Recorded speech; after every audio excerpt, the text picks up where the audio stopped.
બે ચાર શિષ્યોને ભેગા કર્યા અને કહ્યું કે તમે એક કામ કરો કે અલગ અલગ ગુફામાં જઈ અને ભાગવતના શ્લોકનું ગાન કરો. એ સુખદેવજીના કાનમાં પડશે ને એટલે સુખદેવજી આવશે. અને એ શિષ્યોએ એક શ્લોકનું ગાન કર્યું. બરહા પીડમ નટવર વપુ કર્ણયો કર્ણિકારમ. બરહા પીડમ કર્ણયો કર્ણિકારમ. વિભરદ્વાસં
કેટલું સુંદર ભગવાનનું રૂપ છે. બરહાપીડમ નટવર વપુ કર્ણયો કર્ણિકારકમ. કર્ણનું ફૂલ ભગવાને કાન ઉપર લગાવ્યું છે, પણ કર્ણયો કર્ણિકારમ. ફૂલ એક જ છે પણ બે કાને લગાવ્યું છે. કારણ કે દાંડી વાળું ફૂલ આવે, બે બાજુ આવે. એક ફૂલનો ટુકડો અહીંયા આ કાન ઉપર અને પાછળથી એક ફૂલનો ટુકડો આ કાન ઉપર. હશે તો ગાલમાં ખાડા પડે, વેજંતી માળા, પીળું પીતાંબર, હાથમાં મોરલી. આવું સરસ રૂપ. સુખદેવજી વિચાર કરે કે એટલું સુંદર રૂપ, પણ જો એટલું સુંદર જો રૂપ હોય ને તો ભગવાનને તો ઘણું બધું અર્પણ કરવું પડે. એની પાસે જાવ તો 56 ભોગ ચડાવવા પડે.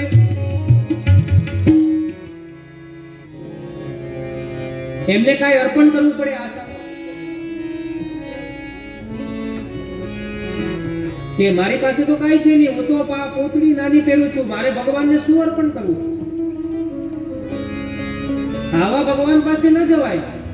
અને એવું જ્યારે એવું વિચારતા હતા ને ત્યારે શિષ્યોએ પાછું બીજા શ્લોકનું ગાન કર્યું. કહો બકીયમ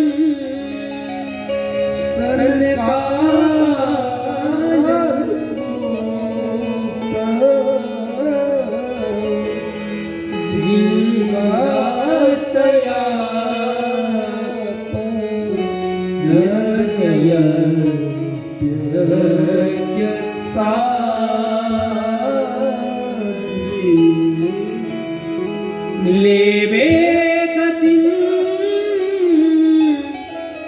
ધાતૃ ચિતાનંદો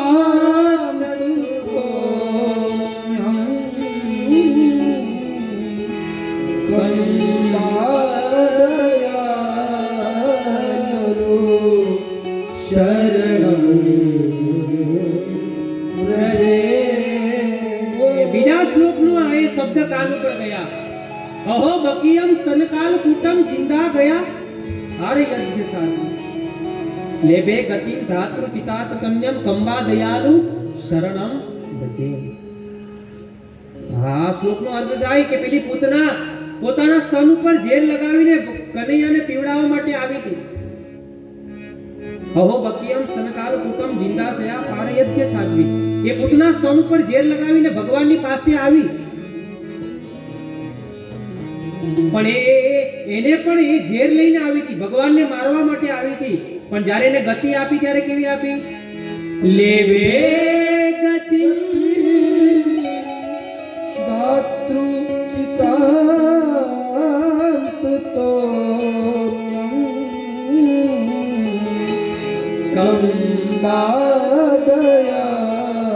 કંબાદયાનો શરણં પ્રજે. લેવે ગતિ દાતૃત ચિતાંત તોન્યમ. જે માને ગતિ મળે ને એવી ગતિ એ પૂતનાને આપી હતી. કારણ કે શું કામ? સ્તનપાન કોણ કરાવે? માં કરાવી શકે. એટલે એ સ્તન ઉપર ઝેર લગાવીને આવી હતી અને એને માની જે ગતિ હતી ને એ ગતિ એને આપી. ત્યારે સુખદેવજી વિચાર કરે છે કે નહીં, આ જો આ રાક્ષસને પણ જો ગતિ આપતો હોય. એટલે સુખદેવજીના કાનમાં એ શબ્દ ગયા. સુખદેવજી વ્યાસજી પાસે આવ્યા. વ્યાસજીએ એ સુખદેવજીને ભાગવતજીનું જ્ઞાન અર્પણ કર્યું. ને હવેની કથા આપણે મહાભારતમાં જવાનું છે, પણ એ પહેલા આપણે 2 મિનિટ ભગવાનનું સંકીર્તન કરીએ. જેમને પણ રાસ રમવું હોય અહીંયા જલ્દીથી 5 જ મિનિટ. આ તો હું તમારો પગ છૂટા થઈ જાય એટલા માટે ક્યારના આમ તેમ કરો છો ને, એટલે 2-5 મિનિટ ભગવાનના આપણે રાસ રમીએ અને પછી આપણે કથાનું આગળ દર્શન કરીએ. તો ભાવ અને શ્રદ્ધાથી. મીઠો રસ સે ભર્યો રે રાધા રાણી લાગે, રાધા રાણી લાગે. મને ખારો ખારો યમુનાજીનો પાણી લાગે. રસ સે ભર્યો રે રાધા રાણી લાગે,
એ મોગલ દેવી એવી છે મોગલ છેડતા કાળો નાગ મોગલ દેવ એવી છે એ મોગલ છેડતા કાળો નાગ એ મોગલ દેવી એવી છે મોગલ છેડતા કાળો નાગ મોગલ દેવ એવી છે એ કઈને આંગળીનો સિંધાય જૂઠા સુગંધ નાખવા અને આંગળીનો સિંધાય થોડા સુગંધનો ખવા એ આંગળીનો સિંધાય જૂઠા સુગંધ નાખવા આંગળીનો સિંધાય થોડા સુગંધના ખવા એ કોડી આવી આવી પલ્લે કાઢી દેવી છે કાળો નાગ મોગલ દેવ એવી છે એ મોગલ છેડતા કાળો નાગ એ મોગલ દેવી એવી છે છેડતા કાળો નાગ મોગલ દેવ એવી છે કનૈયા મુરલી વાળા રે કનૈયા મુરલી વાળા રે તમે જશોદાના જાયા રે કનૈયા મુરલી વાળા રે છતાં લાખો પ્યારા એ તમને લાખો પ્યારા રે કનૈયા મુરલી વાળા રે જય મોગલ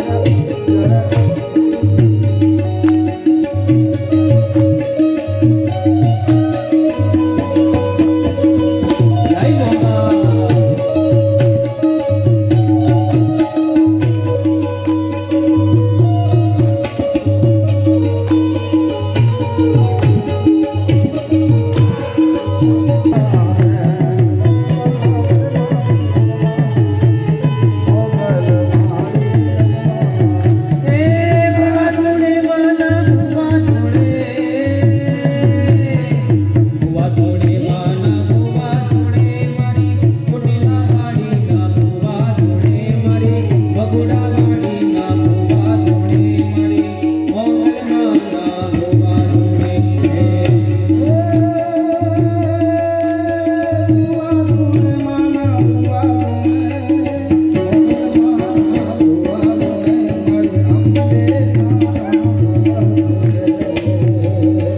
એ ચોટીલે ડાકલા વાગ્યા ચામુંડા માના ચોટીલે ડાકલા વાગ્યા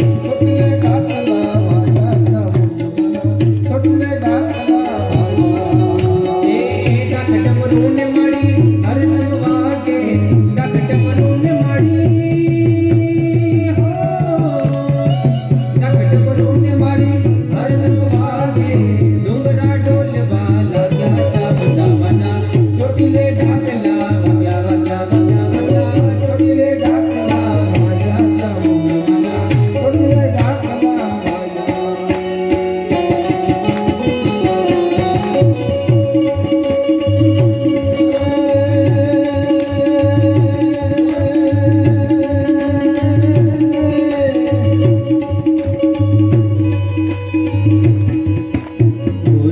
धारी रे आंगली मानसरा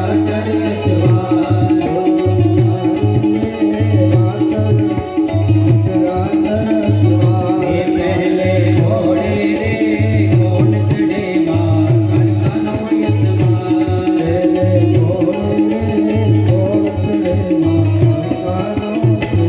ए काड़का मारी रे रे चढ़ा मां सोड़ सजी सड़गा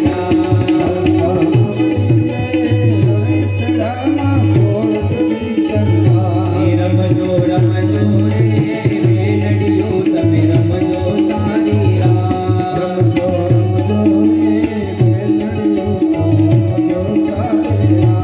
अंबार में जगदंबार में अरसर बाड़ी अंबार में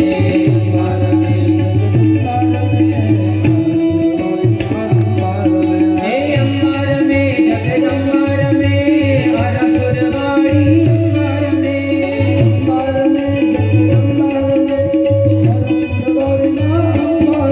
हे अंबार में जगदंबार में अरसर बाड़ी अंबार में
જાય.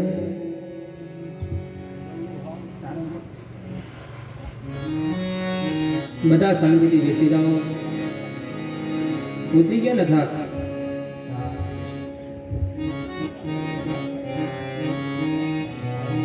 બધાના લગ્નમાં તો આપણે ખૂબ નાચ્યા હશું, પણ આવા સત્કર્મમાં નાચશું ને ત્યારે ભગવાન બહુ રાજી થશે. એટલે જ્યારે પણ સંકીર્તન આવે, ભગવાનના માતાજીના ગરબા, ભગવાનના રાસ રમવાના આવે ને, તો બધા ભાવ અને શ્રદ્ધાથી, આમ બહારથી કોઈ મહેમાન આવે ને તો એમ લાગવું જોઈએ કે નહીં, આમ 1200 વાળા ભાવુક છે.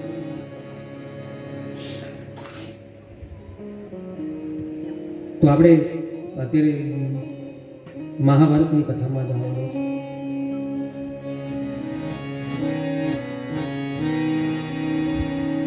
અદ્ભુત શાસ્ત્ર મહાભારત. એટલું વિસ્તારથી એ મહાભારત લખ્યું છે. ઘણા એમ કે મહાભારત ઘરમાં રાખીએ ને તો ઘરમાં ઝઘડો થાય. જેના ઘરમાં ઝઘડો થાય છે એને પૂછજો મહાભારત છે કે? કુરુક્ષેત્ર ન જવાય, નકર એકલા મારામારીના જ વિચાર આવે. એમ ઘણા કે અમે કુરુક્ષેત્રમાં કથા કરી, દાસ ને અમારા હરેશ કાકા. એ કુરુક્ષેત્રના હરેક ગલીમાં તમે જાઓ ને તો ગીતાજીના પાઠ ચાલતા હશે. ગીતાજીના શ્લોક તમને સંભળાય. મહાભારત એટલે અદ્ભુત શાસ્ત્ર સાહેબ. એટલે ઘરમાં મહાભારત રાખજો અને મહાભારત રાખીને જરા ખોલીને જોજો શું લખ્યું. હા, આપણે આ અસમજણ છે ને કે મહાભારત રાખવાથી ઝઘડો થાય. હા, કોઈ ગર્ભવતી સ્ત્રી હોય તેને મહાભારત ન વચાય. હનુમાનજીના મંદિરે સ્ત્રીઓથી ન જવાય. ઘણો અસમજ છે. કર્પૂર ગૌરમ આપણે ગાય ને બધા, કર્પૂર ગૌરમ કરુણાવ કરુણાવ, બોલો ને, એ ભૂખ લાગી. કરુણાવ, હા એ જ ખોટું છે. કરુણાવ તારમ, ભગવાન તારે. કર્પૂર ગૌરમ કરુણાવ તારમ. હવે બોલો ને તો યાદ રાખજો પાછું. એટલે અસમજણ રાખીએ કે મહાભારત ઘરમાં નથી રખાતું. મહાભારત એટલે કે કેવું શાસ્ત્ર છે. હા, અર્થ શ્રી મહાભારત કથા, શ્રી મહાભારત કથા, શ્રી મહાભારત કથા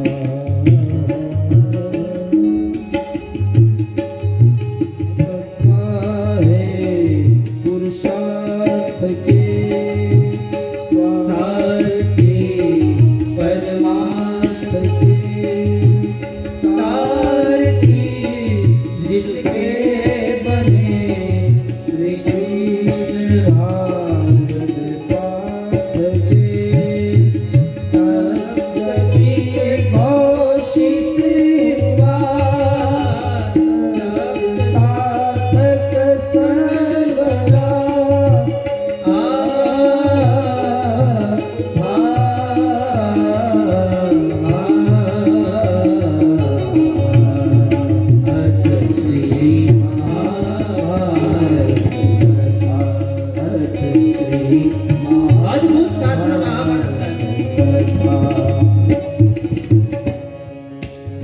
ये ज्ञान की है गंगा, ऋषियों की अमर वाणी, ये नित नई पुरानी भारत की एक कहानी, ये नित नई पुरानी भारत की एक कहानी।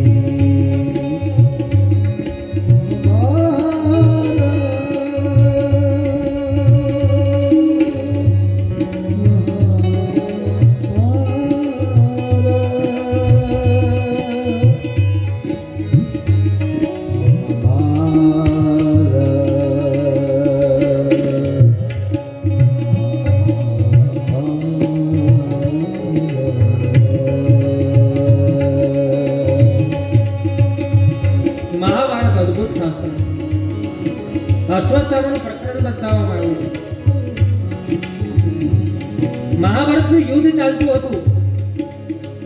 કૌરવ અને પાંડવોની સેના યુદ્ધમાં હતી અને કેટલા યોદ્ધાઓ વીરગતિને પામ્યા હતા. એવામાં ભીમની ગદાથી દુર્યોધનની જાન તૂટી. એટલે દુર્યોધને વિચાર કર્યો હતો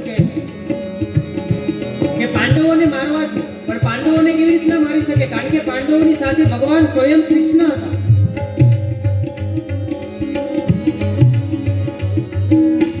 પાંડવોને મારવા એ અશક્ય હતું. એટલે દુર્યોધને છલ કપટ કર્યું.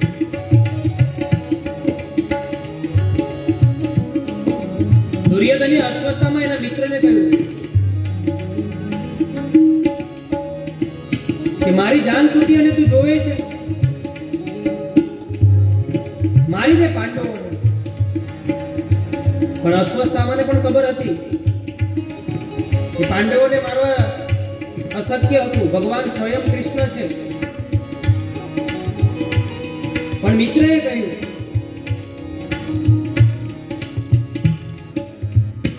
ભગવાનને ખબર પડી ગઈ કે પાંડવોને મારવાની કોશિશ કરશે. એટલે એ ગંગાના કિનારે એ 5 પાંડવો સૂતા હતા. એમના 5 પુત્રો હતા. એટલે ભગવાન કૃષ્ણ એક છાવણીમાં ગઈ અને પાંડવોને કહ્યું કે ચાલો આપણે અત્યારે ગંગા કિનારે સંધ્યા કરવા માટે જાય છે. રાતનો સમય હતો. કારણ કે ભગવાન કૃષ્ણને ખબર હતી કે અસ્વસ્થતામાં આવશે તો આ લોકો આમને મારી નાખશે. એટલે પાંડવોને તો કીધું, પણ પાંડવોના પુત્રને પણ કીધું કે તમે પણ ચાલો. પાંડવોએ એક પણ શબ્દ પ્રશ્ન નથી કર્યો કે ભગવાનને કે અત્યારે રાતની સંધ્યા શું હોય? ગુરુ આજ્ઞા અવિચારણીય. ન તો એ પ્રશ્ન કરી શકતે કે અત્યારે રાતનો સમય છે, અત્યારે સંધ્યા કરવા ક્યાં જવું? પણ ભગવાને કીધું ને. અને જ્યારે ગુરુ આજ્ઞા કરે ને તો એ શિષ્યએ નિભાવવું જ જોઈએ. ગુરુ આજ્ઞા અવિચારણીય. ગુરુ એમ કે શિષ્યને કે કૂવામાં કૂદી જા, તો શિષ્યએ વિચારવા વગર કૂદી જવું જોઈએ. કારણ કે એ ગુરુની બચાવવાની તાકાત હશે ને તો જ તમને કૂવામાં કૂદવાનું કહી શકશે. રામકૃષ્ણ પરમહંસ, એમના શિષ્ય સ્વામી વિવેકાનંદ, હા, એ પરમહંસે એ સ્વામી વિવેકાનંદને કીધું કે આ રેલવે સ્ટેશન છે, અહીંયા ટિકિટ બારી છે, અહીંયાથી મારા માટે 5 પોસ્ટકાર્ડ લઈ આવો. પોસ્ટકાર્ડ ક્યાં મળે? રેલવે સ્ટેશને મળે. પણ ગુરુએ કીધું ને, એ સ્વામી વિવેકાનંદે એ ટિકિટ બારીની લાઈનમાં ઊભા ને કહ્યું કે મને 5 પોસ્ટકાર્ડ આપો. ટિકિટ બારી પર ભાઈ બેઠો હતો ને, અહીંયા તો ટ્રેનની ટિકિટ મળે, અહીંયા પોસ્ટકાર્ડ ન મળે. તમને કોણે મોકલા? કઈ મગજ છે કે? પણ સ્વામી વિવેકાનંદ ત્યાંથી નીકળતા હતા ને એટલે પેલા ટિકિટ બારી વાળા ભાઈ કીધું, સ્વામીજી ઉભા રહ્યો, હું મારા ઘર માટે 10 પોસ્ટકાર્ડ લાવ્યો છું, મારે 5ની જ જરૂર છે. એક કામ કરો, 5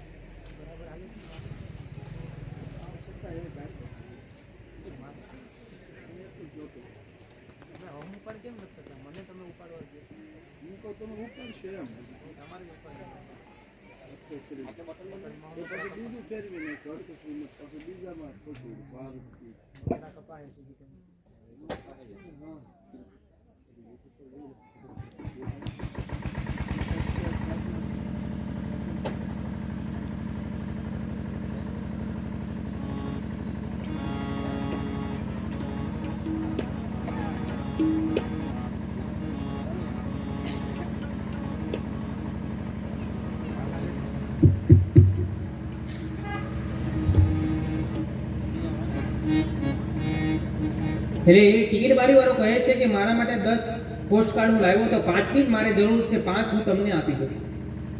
એટલે એ ટિકિટ બારી વાળાએ 5 પોસ્ટકાર્ડ સ્વામી વિવેકાનંદને આપ્યા અને એને સ્વામી વિવેકાનંદે એમના સદગુરુને આપ્યા, રામકૃષ્ણ પરમહંસને, કે આલે તમે પોસ્ટકાર્ડ મંગાવ્યા હતા ને એ તમને આપું છું, પણ એક પ્રશ્નનો જવાબ આપો કે તમને ખબર છે કે અહીંયા ટિકિટ બારી પર પોસ્ટકાર્ડ ન મળે તો તમે શું કામ મોકલ્યા? ત્યારે સ્વામી વિવેકાનંદને વિચાર આવ્યો કે મારા સદગુરુને તો ખબર જ છે કે આને અહીંથી પોસ્ટકાર્ડ મળશે ને એટલે જ મને મોકલ્યો. એટલે ગુરુ જે આજ્ઞા કરે ને એ આજ્ઞાનું પાલન થવું જોઈએ. ગુરુ આજ્ઞા અવિચારણીય. એટલે ભગવાન કૃષ્ણએ પાંડવોને લઈ તો ગયા સંધ્યા કિનારે, પણ પાંડવોના પુત્ર ન ગયા કે અમારે તો શું છે. ભગવાન જગાડે તો પણ જાગતા નથી. ભગવાન આપણને ટોકર કરે તો પણ જાગતા નથી. મંદમતી થઈ ગઈ, આળસુ થઈ ગયા. ભગવાન કહે હે મનુષ્ય હવે તો જાગ, પણ નહીં, નથી જાગતા. लड़कपन खेल में खोया जवानी, नींद भर सोया लड़कपन खेल में खोया जवानी, नींद भर लड़कपन खेल में खोया जवानी, नींद भर सोया जवानी, नींद भर सोया रावा देख के रोया, हरि की याद आवे, रावा देख के रोया, हरि की याद. ભગવાન જગાડે પણ જાગતા નથી. પછી ગડપણ આવે ને ત્યારે જાગશું. લાકડીને સહારે સહારે મંદિરે જાશું અને મંદિરમાં પછી આમ કરીને કહેશું રામ દેખાતો નથી, તો હવે ન દેખાય સાહેબ. જ્યારે જોવાનું હતું ત્યારે તું એ ન જોયો. આંખે ઝાંખું દેખાશે ને ત્યારે રામ રામ કહેશું, એ રામ મારી દોરી ખેંચી લે. ત્યારે રામ દોરી ખેંચવા નહીં આવે. યુવાનીમાં ભક્તિ કરી હશે ને ઘટપણમાં કામ આવશે. કાલે જ આપણે વાત કરી. પણ ભગવાને એ પાંડવોના પુત્રને પણ જગાડ્યા, પણ એ જાગ્યા નહીં. ભગવાન તો પાંડવોને લઈને જતા તો રહ્યા સંધ્યા. અસ્વસ્થામાં આવ્યો, વીરનો ભાવ લઈને આવ્યો. અસ્વસ્થામાને ખબર છે કે એમની છાવણીમાં પાંડવો નથી, પાંડવોના પુત્ર છે. અસ્વસ્થામાં કે ભલે પાંડવો હોય પણ આજે પાંડવોના પુત્રને પણ મારી નાખવા. એક ખડક લઈને એ પાછો પાંડવોના પુત્રને મારી. એ ધડથી માથું અલગ કરી દીધું. એ જેટલા માથા હતા ને એનું એક પોટલું બાંધી અને દુર્યોધનની પાસે જાય કે આલે આ પાંડવો. એ દુર્યોધને એ પોટલામાંથી ખાલી આ મસ્તકને દબાવ્યા ને તો એ મસ્તકનો ચૂંદો થઈ ગયો. ત્યારે દુર્યોધન કહે છે કે અસ્વસ્થામાં આ પાંડવો ન હોય, એટલા કોમળ એના મસ્તક ન હોય. થોડી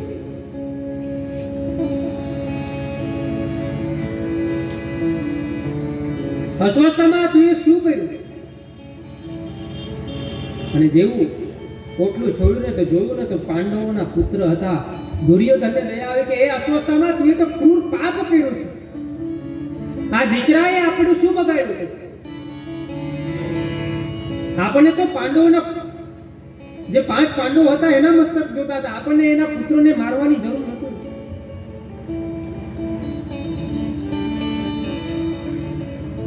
હે અસ્વસ્થામાં તને કોઈ માફ નહીં કરે. છાવણીમાં જ્યારે ભગવાન કૃષ્ણ અર્જુન બધા આવ્યા ને તો જોયું દ્રૌપદી આવી. દ્રૌપદીએ જોયું કે એમને ખબર પડી કે મારા પુત્ર મરી ગયા. રડવા લાગી, કકડવા લાગી. અર્જુન દોડીને આવે છે. શું થયું? પુત્રને અસ્વસ્થામાં મારી ગયો. અને અર્જુન એટલા બધા ક્રોધમાં અને દોડીને અસ્વસ્થામાં પાસે જાય છે. આગળ અસ્વસ્થામાં, પાછળ અર્જુને એ અસ્વસ્થામાને પકડી લીધો અને પોતાના કેસ પકડીને ઢસડીને એ દ્રૌપદીની પાસે લઈ જાય છે. એટલા બધા અર્જુન ક્રોધી હતા. પણ જ્યારે અશ્વસ્થામા દ્રૌપદીની સામે આવ્યો ને ત્યારે દ્રૌપદીએ અશ્વસ્થામાને વંદન કર્યા. જેના પાંચ પુત્ર મરી ગયા હોય અને એ માં એના હત્યારાને વંદન કરે. હા, બહુ સરસ આ મહાભારત છે. વિચારતું દ્રૌપદી એટલા માટે વંદન કરે કે અશ્વસ્થામા છે ને એ બ્રાહ્મણ છે, ગુરુ દ્રોણનો દીકરો છે, અને બ્રાહ્મણ જ્યાં મળે ને ત્યારે વંદન કરવા જ જોઈએ. સોનાના ગ્લાસમાં શરાબ ભરો ને અને એ શરાબ પીને પાછું એ સોનીની દુકાને વેચવા આપી દો ને તો સોની એમ ન કહે કે આમાં શરાબ પીધો છે તો આ સોનાનો ભાવ ઓછો આવશે.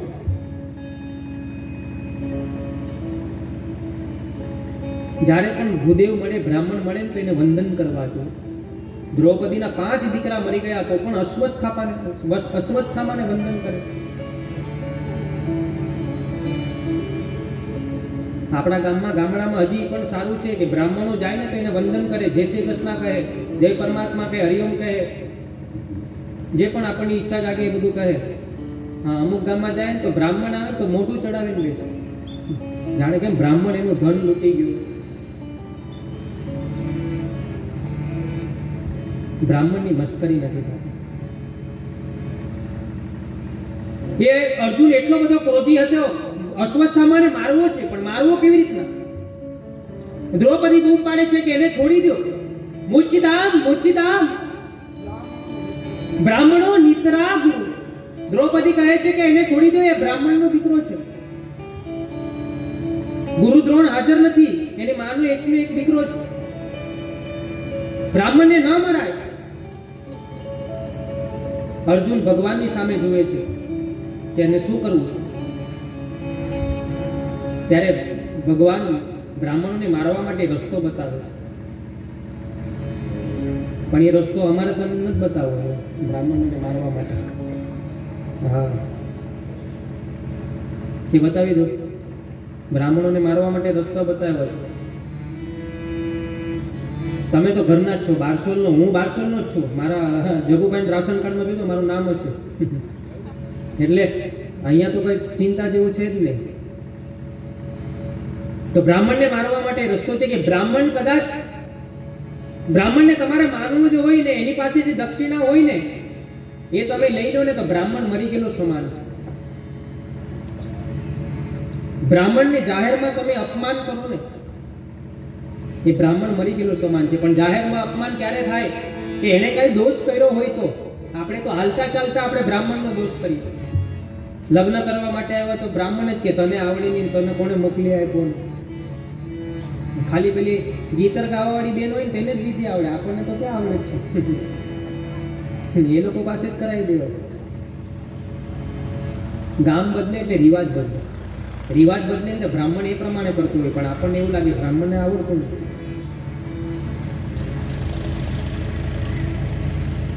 કદાચ 1000 રૂપિયા લગ્ન પ્રસંગમાં ખર્ચી નાખીએ પણ 100 રૂપિયા વધારે બ્રાહ્મણને આપવાનું થાય ને તો 8 જણાનું ટોળું થઈ જાય. મેં મારા કોયરાને લગ્ન કરેલા 2012માં, ત્યારે તો એટલા જ આપેલા. બ્રાહ્મણની દક્ષિણા કોઈ દિવસ વધતી નથી. હા, બાકી બધી મોંઘવારી વધી જાય, શાકભાજી વધી જાય, પેટ્રોલ વધી ગયું, બ્રાહ્મણની દક્ષિણા ન વધે. ને બ્રાહ્મણ કદાચ સારો બ્રાહ્મણ હશે ને તમારી પાસે માંગશે નહીં. તમે કદાચ અપમાન કરશો ને તે પણ એ હસતા હસતા જતો રહેશે, તમને આશીર્વાદ જ આપશે. હું બ્રાહ્મણ છું એટલે સારું બોલું એટલે નથી. આ મહાભારતમાં કીધું છે એટલે હું તમને કહું. ન આપી શકીએ ને બ્રાહ્મણને તો કાંઈ ન, પણ એને વંદન કરાય. બ્રાહ્મણો મિત્રા ગુરુ. અને જેના ઘરમાં જે બ્રાહ્મણોએ પગ નથી મૂક્યા ને એને ઘર નથી કહેવાતું, એને સ્મશાન કહેવામાં આવે. એના ઘરનું પાણી પણ ન પીવું. અચાનક એક કરતા વધારે તમારા ત્યાં બ્રાહ્મણ આવે ને તો સમજવાનું કે ભગવાનની કૃપા તમારા ઉપર થઈ છે. અને બારસોલ ગામ તો એટલું ધન્ય થઈ ગયું છે ને, છેલ્લે કોઈ નહીં તો 2-4 બ્રાહ્મણો તો આ ગામમાં હોય જ. અમાર ચિંતનભાઈ તો આમ થોડાક દિવસ પહેલા દાસ હું તમને વાત કરું, તમે નાના કોંઢા કામ હતું તો વાયા 1200 થઈને ગયો. એટલો અમને પ્રેમ છે બાળકો ઉપર સાહેબ. એટલે બ્રાહ્મણની મસ્કરી ન કરવી. બ્રાહ્મણ જ્યાં સામે મળે એને વંદન કરાય. બ્રાહ્મણને કદાચ ન આપો તો એની નિંદા ન કરવી. ઘણા એમ કે મારા તમારે તો હું વાંધો, વગર મૂડીનો ધંધો છે. હા. એક શ્લોક બોલો ને તો એટલા રૂપિયા મળી જાય. મને બધા એમ જ કે પણ એક શ્લોક બોલે ત્યારે અમને કોઈ એટલા આપ્યા જ નથી, પણ તમે શું કામ કેવી મને નથી ખબર. આ એક શ્લોક ને મંત્ર ખાલી મોઢે કરજો, ચાલો તમે, હું તમને દક્ષિણ આપી. એક મંત્ર ખાલી મોઢે કરી આપજો. અમે પાઠશાળામાં ભણતા હોય ને ત્યારે એક મંત્ર મોઢે કરવાના 3 દિવસ આપે. એ 3 દિવસમાં એ મંત્ર કંઠસ્થ ન થાય ને તો મુંડન કરાવવાનું, ધૂળમાં 24 કલાક રહેવાનું, એક આસન ઉપર બેસવાનું, પાઠશાળાનું બધું કામ કરવાનું, રસોઈ બનાવવાની, ભાખરી બનાવવાની, વાસણ ધોવાના. ને અમને ભગવાને મોકલ્યા શું કામ ખબર છે? અમને શું કામ મોકલ્યા? અમને માંગવા માટે મોકલ્યા. અમારે થોડી કઈ ફેક્ટરી છે, અમારે નથી ખેતી. કોઈ આપણે સામાન્ય માણસને ત્યાં નોકરી કરીને મહિને જો એ પગાર આપતો હોય, અથવા તો કોઈ કંપનીમાં નોકરી કરીએ અને મહિને જો આપણો શેઠ આપણને પગાર આપતો હોય, તો અમે તો ભગવાનની નોકરી કરીએ છીએ. ભગવાન અમને આપી દે છે. કદાચ ઘણા બધા બ્રાહ્મણો છે કે કોઈ દિવસ પૈસા માંગતા પણ નથી. એ માંગે નહીં ને એ સારું છે, એનાથી એને વધારે મળે. માંગશો ને તો એટલું જ મળશે. બધા બ્રાહ્મણોને પણ હું કહું છું, પરિસ્થિતિ પ્રમાણે કર્મ કરવું. કોઈને તો લગ્ન કરવા માટે જાય ને દીકરીના ઘરમાં સાવ કઈ 5 રૂપિયા ન હોય અને ત્યાં તમે કદાચ દક્ષિણા ન લ્યો ને તો પણ ભગવાન તમને આપી દેશે.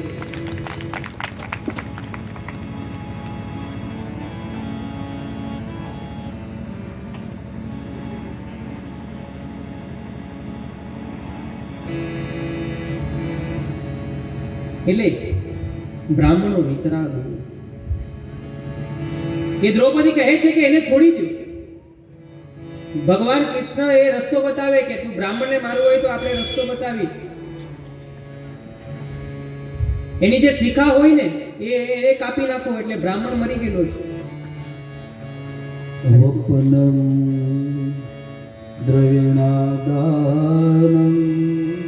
સ્થાને નિર્યાપણમ યથા એશે હિ બ્રહ્મબંધોના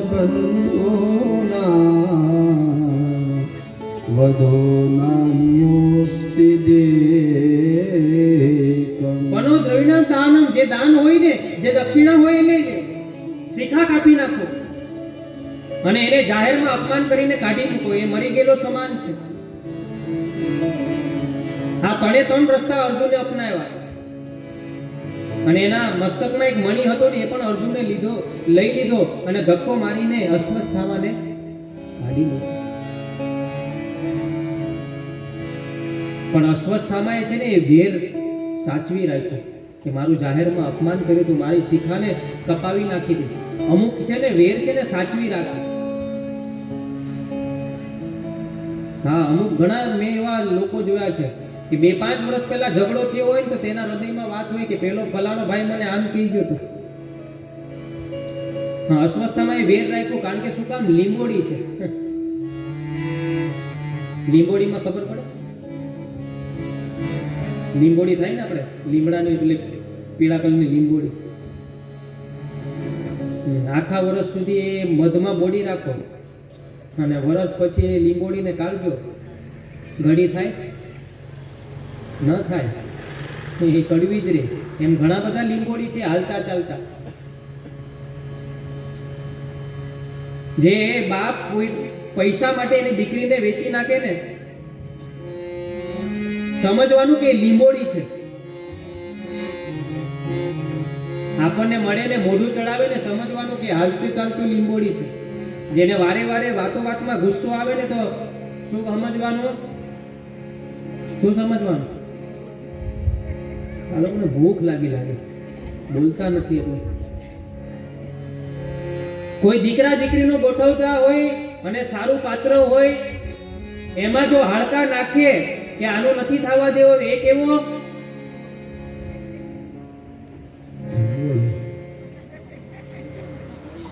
આ 3 વર્ષમાં પહેલી વખત જગુભાઈ કહી ગયા, પહેલી વખત એવું થાય કે આ લોકો બોલતા નથી. કાં મારી સાથે દુશ્મની હશે કે હું બોલું કંઈ ગમતું નથી, કંઈ ખબર નથી પડતી. પાછળ બાલ્કની વાળા પણ બોલી શકે, જે ઓલા ડુંગરા ઉપર બેઠા ને અક્ષય, જે દાન આપતો હોય અને દાન આપવાની ના પાડે કે અહીંયા ન આપતો એ કેવો. હવે તમારે નક્કી કરવાનું કે કોણ લીંબોડી છે. જે સાધુ સંત બ્રાહ્મણનું સદગુરુનું અપમાન કરે ને, સમજવાનું એ જેના આંગણિયામાં થયા હોય જાજા ઉત્પાતો રે કર છોડો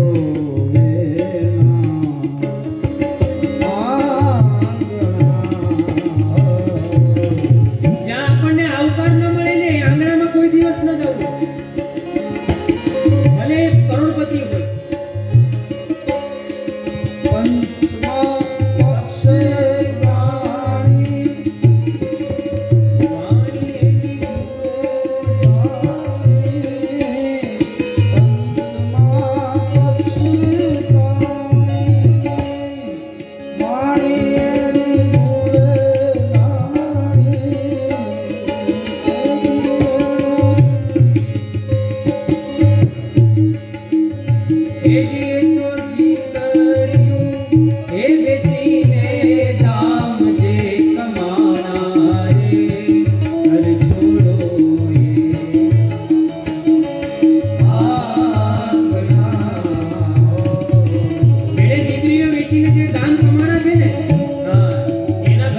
દિવસ પગ નહીં મૂકતા.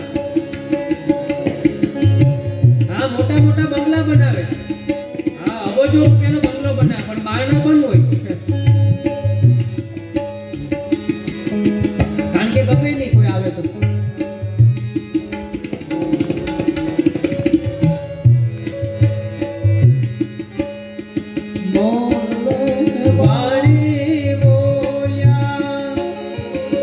संत केरा चित्र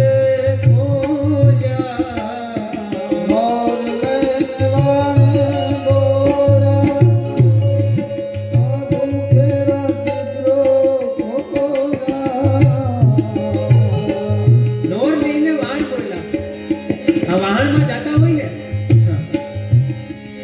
એમાં જો આપણે છિદ્ર કરીએ ને તો વાહન ડૂબી જાય.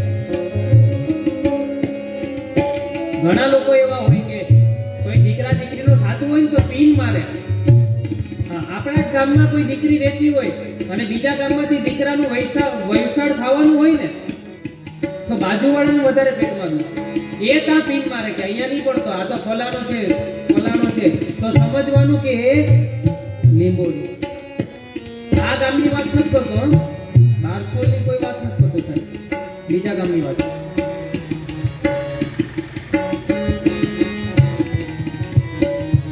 અને ખોટું બોલવા માટે પણ ભગવાન માફી આપે, પણ ક્યારે માફી આપે? ખોટું ક્યારે બોલાય? કોઈ દીકરા દીકરીનું સારું થવાનું હોય ને, લગ્ન થવાના હોય ને, અને એની પાછળ તમે ખોટું બોલો ને કે દીકરો તો બહુ સરસ છે, ભક્તિ વાળો છે, અને એનું જો ગોઠવાતું હોય ને ત્યાં ખોટું બોલો ને તો ભગવાન માફી આપે. ત્યાં સારું થતું હોય ત્યાં.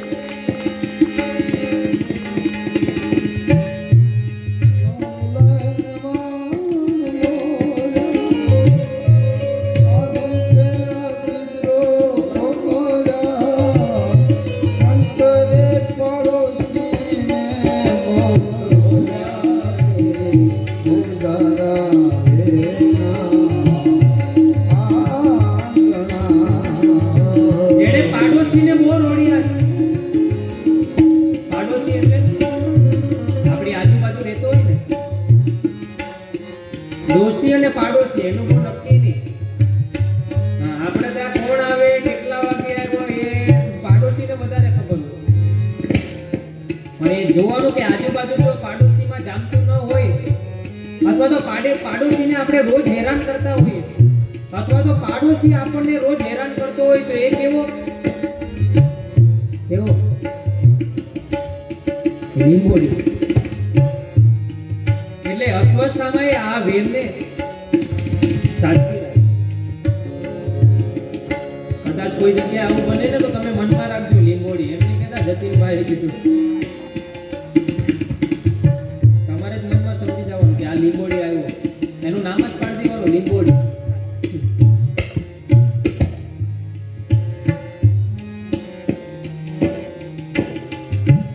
હા, ઘણા કોઈ દાન તો આપી ન શકે, પણ દાન આપીને એને પણ ના પાડે. હા, એ બીજા જન્મમાં સર્પ થાય. શું થાય? હરપ. દાન આપતું હોય ને ન આપવા દે ને બીજા.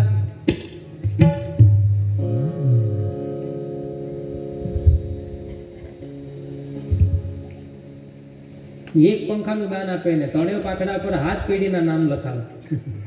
પછી આ 24 કલાક પેઢી ફરતી જ રહી.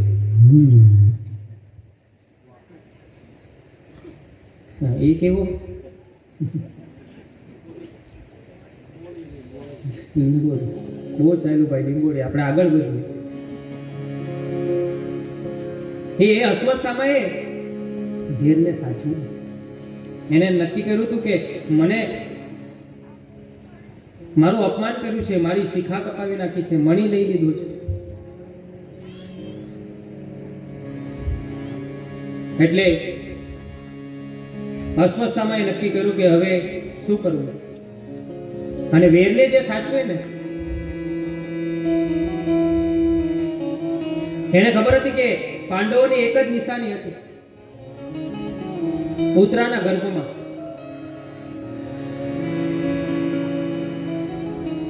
કે આ ગર્ભને જ હું બાળી નાખું એટલે પાંડવોને આગળ વંશ ચાલે જ નહીં. લીંબોડી એટલે સાચવી રાખી. એટલે એ અસ્વસ્થતામાં એ અગ્નિશસ્ત્ર ઉત્તરાના ગર્ભમાં ફેંક્યું છે.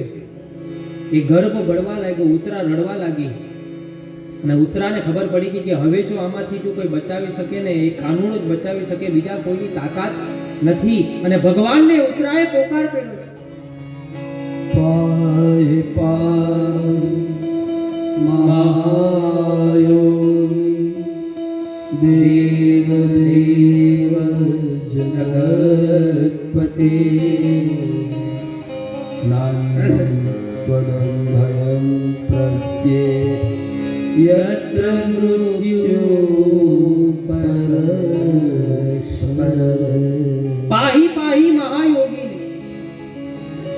એ ઉત્તરા એમ કહેવા માંગે પાહી. પાહી એટલે કે આ અંતિમ શબ્દ. કોઈ માણસ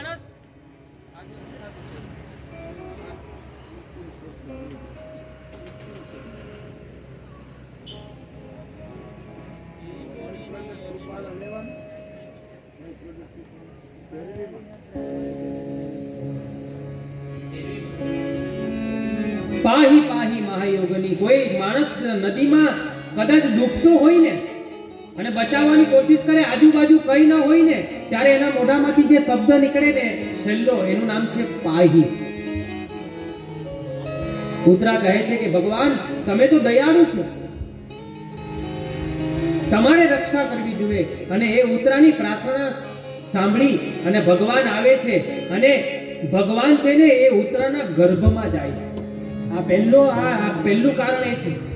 ભગવાન જેટલા પણ અવતાર લીધા ને ભગવાન પ્રગટ થયા છે, કોઈના ગર્ભમાં નથી ગયા. પણ અહીંયા ભગવાન છે ને અંગુષ્ઠના રૂપમાં, એટલે અંગૂઠાના રૂપમાં ઉત્તરાના ગર્ભમાં ભગવાન ગયા. બાકી બધામાં ભગવાન પ્રગટ થયા છે, ભગવાન કોઈના ગર્ભમાં નથી ગયા. હવે રામાયણમાં રામ પ્રગટ થયા ને ત્યારે કૌશલ્યાજીએ સ્તુતિ કરી હતી, સાંભળજો. પ્રગટ કૃપાલા દીન દયાલા કૌશલ્યા હિતકારી હર્ષિતે વરદારી મોનિ મનહારી અદ્ભુત રૂપ વિચારી લોચનય વિરામ તનુ ઘનશ્યામ નિર્યાયુધ ભુજચારી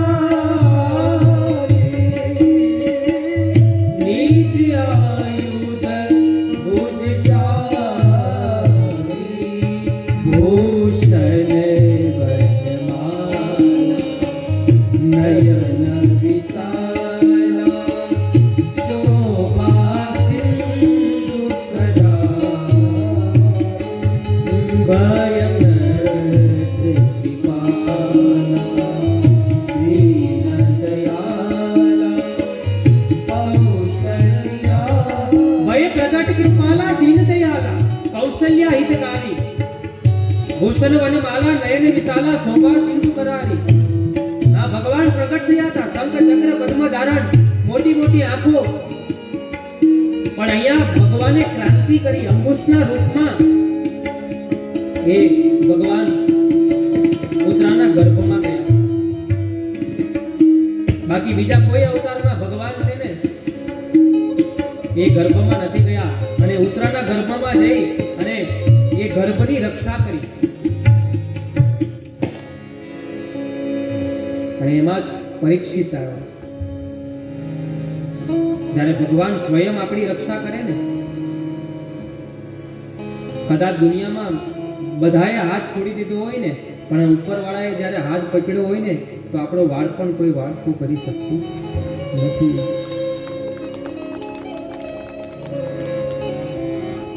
જેમને નામ મળ્યું એને સમજવાનું, નામ મળી ગયું. નામનો બહુ મહિમા છે. ભગવાન સ્વયં રક્ષા કરે. કદાચ કોઈ વિકલાંગ હોય ને, વિકલાંગ કદાચ ભલે એને ચાલવાની શક્તિ ન હોય, સાંભળવાની શક્તિ ન હોય ને, પણ એનો વિલ પાવર બહુ હોય, ખૂબ હોય, કારણ કે સ્ટ્રોંગ હોય. ભગવાને એને કુદરતની શક્તિ આપી. તો આજની કથાને આપણે અહીંયા વિરામ આપશું, અને કાલે પાછી આ કથા આપણે કન્ટિન્યુ કરશું. મહાભારતમાં જ રહેવાનું છે હજી આપણે. પણ એ પહેલા 2-5 મિનિટ, કાલે પણ હું કઈને થાકી ગયો હતો કે 9:30 વાગે બધા આવી જજો, પણ નહોતા આવ્યા. મને લાગે હવે ધબુભાઈ બારસોલ વાળા હવે આપણું માનતા નથી. કેમ હશે પ્રભાતભાઈ? એવું વધે તો ખરા, પણ 11:30 વધે તો એનું શું કામ? 9:30 જે આવશે ને, ભગવાન એની સાથે છે. પરમાત્મા આશીર્વાદ આપશે. મારા માટે નથી આવવા કીધું. મેં તો તમને કીધું તો કાલે તમે નહીં આવશો તો આ થાંભલાને કથા સંભળાવીશ, અને કદાચ થાંભલો ન સાંભળે તો અહીંયા ગુપ્તેશ્વર મહાદેવ બેઠા છે, એને સંભળાવીશ. આ તો તમારું કલ્યાણ થાય એ માટે. અને બીજી એક સૂચના કે કાલે છે ને કથાનો 4થો દિવસ છે, એટલે કૃષ્ણ જન્મ છે. ભગવાન કાનુડો આવવાનો છે કાલે આપણા બારસોલ ધામમાં. કોઈ સામાન્ય નેતા આવે તો કેટલા બધા આપણે તૈયારી કરીએ, રસ્તો સાફ થઈ જાય, તોરણ બંધાવીએ, પતાકા બંધાવીએ, બધા પોલીસો મુકાઈ જાય, એસપી પીએસ બધા. એક સામાન્ય નેતા આવવાના હોય તો એટલી બધી તૈયારી કરીએ. આખા જગતનો બાપ આવવાનો છે સાહેબ. એટલે આપણે ધામધૂમથી ભગવાનનો કાલે કૃષ્ણ અવતાર, કૃષ્ણ જન્મની કથા, કૃષ્ણને આપણે અહીંયા લાવવાના છે. પણ ભગવાન નાના છોકરાઓને શું વધારે ભાવે? નાના છોકરાને શું ભાવે? તમે શું બોલો મને કઈ ખબર નથી પડતી. ચોકલેટ વધારે ભાવે છે. નાના છોકરાને ચોકલેટ આપીએ તો એ છોકરાઓ રાજી થઈ જાય. તો મારા કાનુડા માટે પણ ચોકલેટ લાવવાની છે. પ્રસાદમાં કાલે આપણે બધાને ચોકલેટ આપવાની છે. દરેક ભાઈઓ બહેનો તમને જેટલી ઈચ્છા થાય અંદરથી આત્મા જેટલું કે એટલું એક લાવો તો પણ લાખ બરાબર છે. કોઈ 1 પેકેટ લાવે, કોઈ 2-5 ચોકલેટ લાવે, કોઈ 10 પેકેટ લાવે, બધાએ અહીંયા ચોકલેટ લઈને આવવાનું છે. અને ચોકલેટ લઈને તમારી પાસે બેસી નહીં જતા, ત્યાં છે ને સ્ટીલની ટાંકી મૂકવામાં આવશે. તમે જે ચોકલેટ લાવ્યા હોય સ્ટીલની ટાંકીમાં મૂકી અને પછી તમારી જગ્યા ઉપર બેસી જાજો, જેથી કથામાં વિક્ષેપ ન થાય. અને ભગવાનને છે ને પીળો કલર બહુ ગમે, કનૈયાનો. મોહન થાળ છે ને પીળો આવે, એટલો બધો ગમે તો નામ જ એના પરથી પડી ગયું, મોહન થાળ. એટલે પીળા વસ્ત્ર ભગવાનને બહુ ગમે. એટલે બની શકે ને તો પીળા વસ્ત્ર પહેરીને આવજો. ન હોય ને તો ભાઈને એમ નહીં કહેતા કે નવી લઈ આવ, પાછું કથામાં નહીં આવવા દે. જે હોય તે, જે પણ હોય તો પહેરવાનું, ન હોય તો કાંઈ નહીં. કાલે હું પણ જો જમાવટ કરીને આવવાનું છું, કાનુડા આવવાનું છે ને, એટલે તમે પણ ભાઈ દાસ પીળી પહેરીને આવજો. રાજા સુજીત કાલે બધા જ આપણે પીળા વસ્ત્ર પહેરીને આવજો. જેની પાસે ન હોય તો એવું કઈ જરૂર નથી કે નવું લેવા જવું પડે. ધામધૂમથી ભગવાન કૃષ્ણ. પણ હા, નક્કી નહીં કાલે કેટલા વાગે આવે કનૈયો. હા એટલે કાલે થોડુંક નાસ્તો પાણી કરીને જ આવજો. કાલે નક્કી નહીં, કારણ કે કાનુડો આવે તો એના સમયે જ આવી શકે, બાકી આપણી કોઈ તાકાત નથી, મારી પણ કોઈ તાકાત નથી. વહેલા તમે આવશો તો વહેલો કાનુડો આવી જશે, તમે જેટલા મોડા આવશો એટલું કાનુડો મોડો આવશે. તો ભાવ અને શ્રદ્ધાથી અહીંયા પણ જે ભાઈ શણગાર કરવાનો છે જગુભાઈ, તો ધામધૂમથી આ બહેનો બધી સેવા કરવા માટે આવશો. અહીંયા તોરણ બાંધવાના ફુગ્ગા આપણે મૂકશું. કેક નહીં લાવતા મહેરબાન કરીને, બાકી આપણે બધું કરશું, બરાબર. ભાવ અને શ્રદ્ધાથી કૃષ્ણ જન્મની આપણે કાલે તૈયારી કરશું. ધામધૂમથી ભગવાન કનૈયાને આપણે કાલે લાવશું. અત્યારે આજની કથાને વિરામ આપી એ પહેલા 2 મિનિટ સંકીર્તન તમારી પાસે જોડી આવે છે, જે કાંઈ તમારી પાસે હોય ભાવ અને શ્રદ્ધાથી જોડીમાં પધરાવજો. દ્વારિકાનો નાથ મારો રાજા રણ છોડે છે, એણે મને માયા લગાડી રે. દ્વારિકાનો નાથ મારો રાજા રણ છોડ છે, એણે મને માયા લગાડી રે. એણે મને માયા લગાડી મારા વાલા, મને માયા લગાડી મારા વાલા. એણે મને માયા લગાડી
પૂજા પણ કરવામાં આવે છે. તો જે વ્યક્તિ જે ભાવિક ભક્ત પૂજામાં લાભ લેવા માંગતા હોય એ 8 વાગે કથા મંડપની અંદર પધારી શકે છે, જેઓને પણ એ પૂજાનો લાભ લઈ શકે.